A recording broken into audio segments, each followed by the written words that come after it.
Hello everyone, welcome back.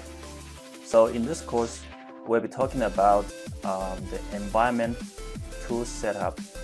So we'll need Java JDK, and we also need Tomcat, and we are gonna be using a Java IDE called IntelliJ as well. So in this course, I will show you how to download and use them.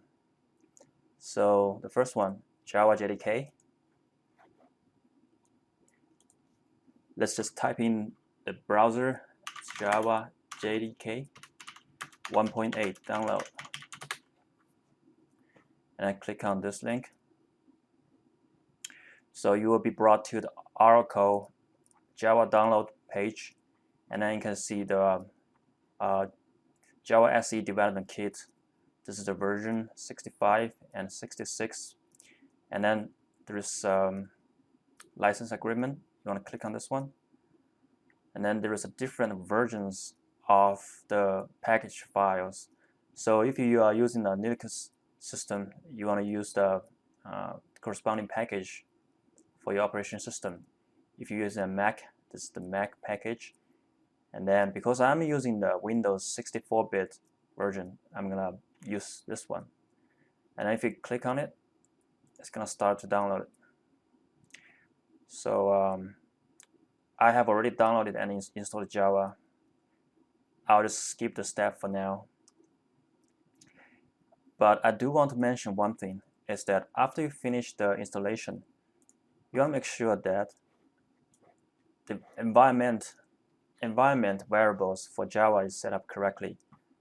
So the way to look at it is that you open My Computer and then click on the System Properties. By the way, I'm using the Windows 10. You might be having the different steps in Windows 8 or other versions. So you can find those information online if you are using a different operation system. I'm just using Windows 10 as a demo here. So click on System Properties, and then Advanced System Settings, and then there's an Environment Variables button here, and then you can see there's a Java_home variable which point to the directory that I have installed Java files.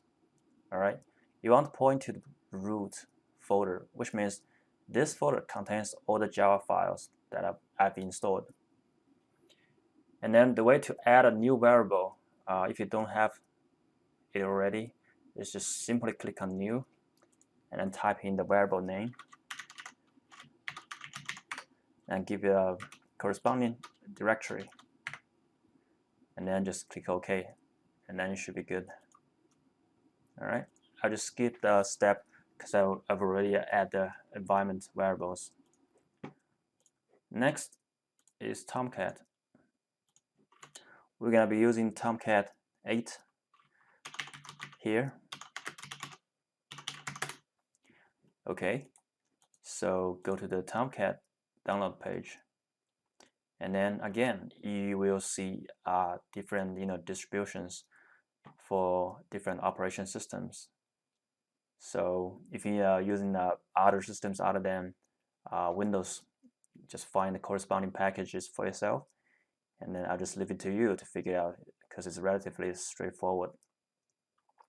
And then you just download this installer and then run it and install it. It's an automatic guided installation, so it should be have not much problem, I guess. And then after you install Tomcat, you can go to the installation folder. For example, here I go to Apache Software Foundation, and you can see I have several different versions of Tomcat installed. I pick the one, say this one I just installed here, and then I'll go to bin folder. If you are using the Windows, you should be able to see that Tomcat 8w.exe file.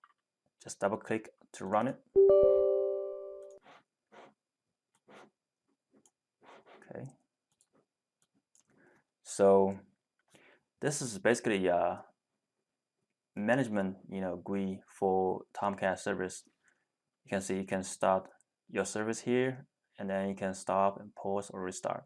Right now the service status is stopped, so if you click on start, there should be a progress bar pop up, and then once it's finished, it shows the service status is started, and then the stop button becomes gray, and then the stop button becomes active. So which means the Tomcat service has started. So how do I know that?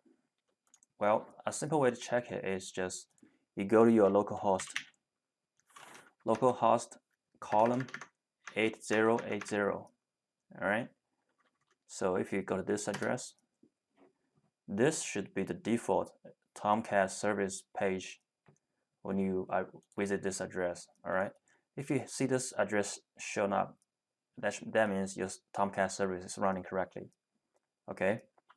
So if you are using a Linux version or Mac OS system, the steps could be a little bit different. I'll leave it to you guys to do some research online. It's not that very difficult to figure out. All right, so that's Tomcat. Let's just stop the service here.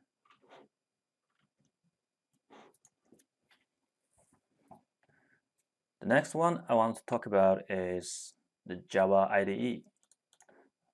I'll be using IntelliJ here. So I've tried NetBeans and Eclipse and IntelliJ. I tried all of them, and personally I find IntelliJ to be the one that I prefer. So it does have a free community version, so it's free, but it strips off a lot of functions. I recommend you guys to use the Ultimate Edition, and it does provide a free 30-day trial.